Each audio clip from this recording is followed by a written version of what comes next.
Donc, on a besoin de la main-d'œuvre qualifiée pour investir ou bien pour attirer les investissements en Haïti. Donc, je parle des investissements nationaux qui prennent en compte et les investissements publics et les investissements privés. Donc, il suffit de faire la différence entre les entreprises à forte intensité de capital et les entreprises à forte intensité de main-d'œuvre pour comprendre ce que je viens de dire. Il y a comme problème entre la faiblesse des capitaux industriels.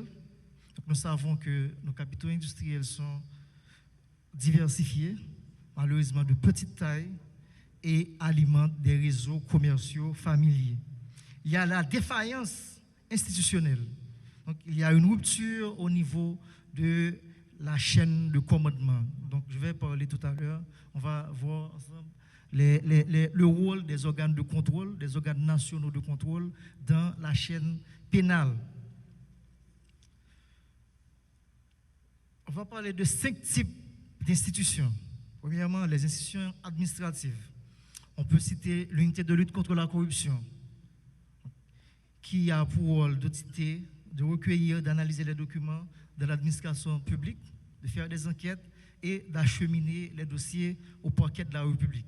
Bon, comme vous le savez déjà, le commissaire est le seul chef de l'action publique. Il peut décider de classer un dossier sans suite, tout comme il peut décider d'assurer le suivi d'un dossier reçu.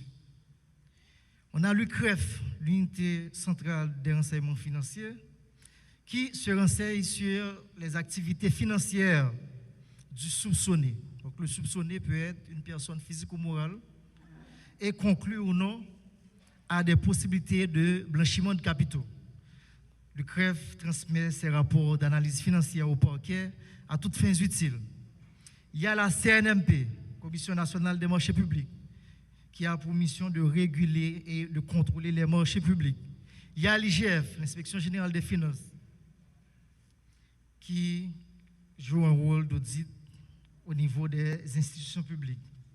Il y a la Cour supérieure des comptes et du contentieux administratif qui audite et juge les comptes des comptables et ordonnateurs de l'État, sauf ceux du Premier ministre et les ministres en fonction, et rend des arrêts de quitus ou de débet. La Cour supérieure des comptes accorde des charges aux fonctionnaires, aux comptables publics et aux ordonnateurs. On a le Parlement. Le Parlement